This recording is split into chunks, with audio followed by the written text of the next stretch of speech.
Ada yang masih sampai sekarang saya heran tentang uang fiat atau penciptaan uang oleh Amerika terhadap mata uangnya yaitu dolar. Apa yang saya herankan?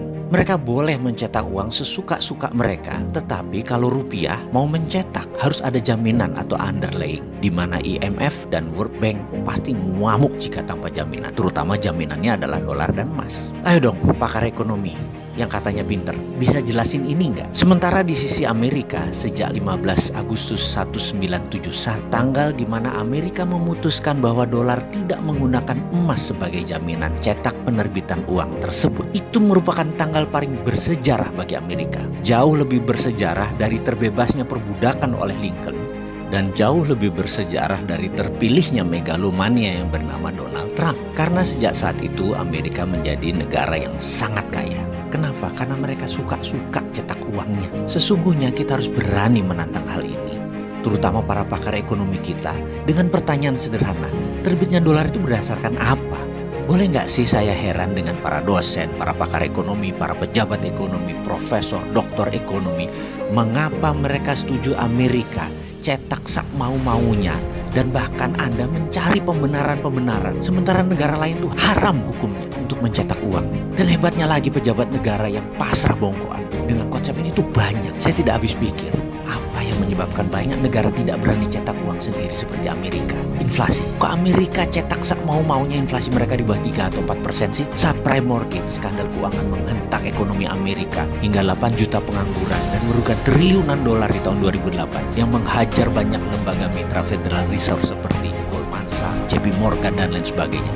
Hanya sebentar selesai masalahnya dengan Federal Reserve printing money, billion dolar, lebih besar dari anggaran APBN Indonesia. Kita tanya kemudian, terus mana inflasinya di Amerika? Tahun depan ya, 2009 atau 2010, nggak lewat tuh 3% inflasinya. Mengapa Indonesia tidak ikut Amerika juga cetak duit? Ada emang yang menahan? Oh ada. Yang namanya pakar ekonomi. Kayaknya ini biang masalah. Para pakar ini bisa kita curigai jangan-jangan mereka sebenarnya yang berkedok dengan pakar ekonomi tersebut, yang merasa pintar ekonomi, yang udah dicekoki guru dari John Maynard Keynes, Milton Friedman, ilmunya Friedrich Hayek, ilmunya Ludwig von Mises, terus merasa paling benar dan paham ilmu ekonomi, jadi harus tetap ikut aturan IMF, taat pada dolar, taat pada Amerika. Kita harus pasrah bongkokan dengan aturan World Bank dan IMF. Cetak duit harus ada jaminan. Kita tanya, lu kok gitu sih? Apa benar ilmu itu? Jangan-jangan ilmu udah kadaluarsa kali. Coba kita lihat fakta. Rupiah dipakai sebagai mata uang yang tidak pernah sekalipun menguat kekuatannya. Yang katanya oleh pakar ilmu ekonomi mereka itu teorinya benar, manut dengan IMF. Mana hasilnya? Mana buktinya teori yang Anda praktekkan itu tadi bisa membuat rupiah menguat atau Indonesia berjaya ekonomi? Tetap saja inflasinya besar tuh, bahkan defisit neraca perdagangan juga besar. Tetap rupiah melemah sepanjang jagat. Lebih dari 70 tahun Indonesia merdeka. Ke depan bagaimana? Ayolah kita pikir, mengapa kita tidak coba hal yang radikal, hal yang baru, hal yang berani, hal yang kita belum pernah lakukan sebelumnya dengan perhitungan matang, yaitu printing money dari thin air seperti Amerika, seperti Cina. Sekali-sekali beranilah.